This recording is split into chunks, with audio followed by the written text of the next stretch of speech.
I never really got on with my father when I was growing up, because he liked cowboys and I liked Red Indians. There was something really wonderful about the Red Indians on television, in the cinema. For one, their music was a lot more interesting, easier to remember and sing along to.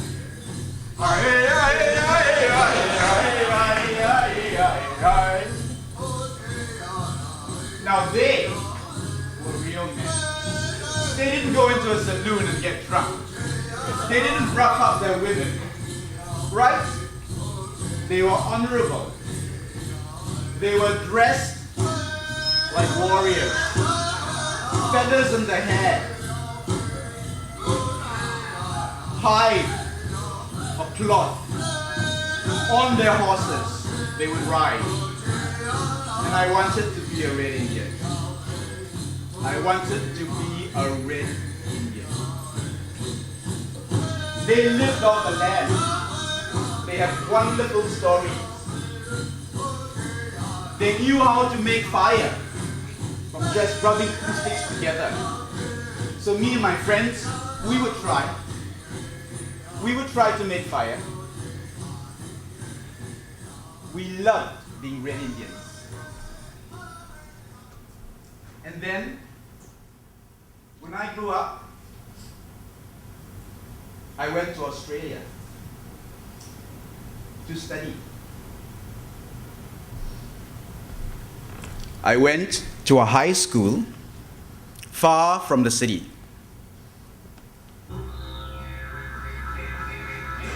Rockingham, Perth. Considered country area when I went there many years ago. I was the only non-Caucasian kid in my school. I was accepted really well, no problems, really enjoyed school life. And just after I arrived, about 2 months after I arrived, the Australian general elections was held. Being in the final year of high school, we were invited to volunteer to count votes. So this foreign student from Malaysia volunteered to be a vote counter for the Australian general elections. 60 students volunteered, but they only needed 12. When it came for the names to be called out, the principal read out the names, and among them was Vernon Adrian Emuang. And so I wondered, was I chosen because they thought I was an Aborigine? E-M-U-A-N-G.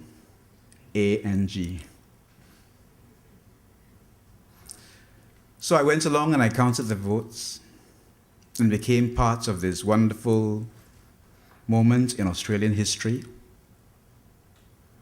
Their general elections. And then I went to university. And at university, I did broadcasting. Once again, an event happened that told me that maybe I was once again mistaken for an Australian Aborigine when the course controller for broadcasting came up to me and he said, I think you should head the Aborigine radio section. And so I went to great pains to explain to him what I was, how to say my name, and where it came from.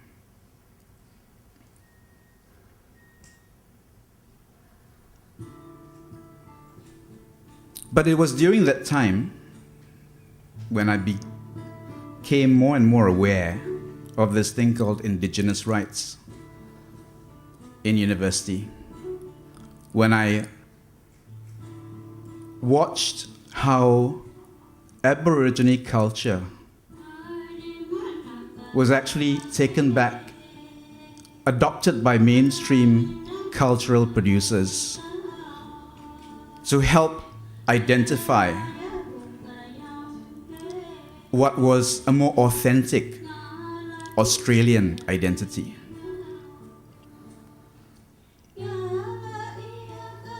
Here in Malaysia,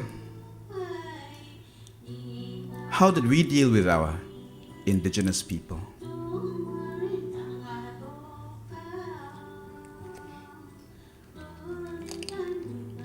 Of course, how most countries and governments deal with indigenous people, it hasn't been too wonderful, right?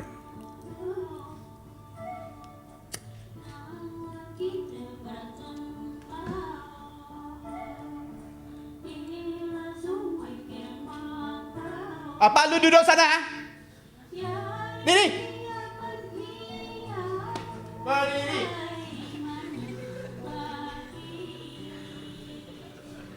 Diri.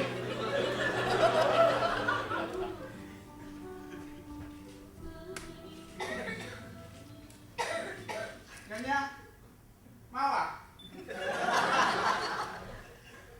Mau ah? Dia ada kuat lah, boleh cuci lantai.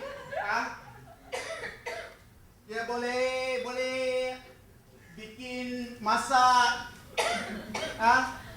Ini orang cewong, dia banyak pandai kok. Tapi you jangan bagi dia makan banyak lah, dia jadi gemuk, jadi malas ya. Mau beli tak? Mau beli ya Nyonya? Tak ada duit? Boleh kita buat air purchase punya, boleh lah.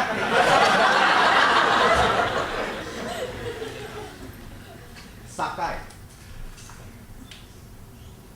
We don't use that word very often now, but it meant slave. And that's how the Orang Aslis were treated many years ago. Today, their language, their culture, their communities are threatened by what we call development. Let me share with you just a couple of statistics. The Orang Asli in Malaysia comprise of three main groups: Negritos, Sonoys, and Proto-Malays. Among the Sonoy is the Cek Wong tribe, and only 684, according to the census of 2003, exist today. There are only 150,000 Orang Asli on the Peninsular Malaysia. If you think your community is under siege, just give a thought to the Orang Asli.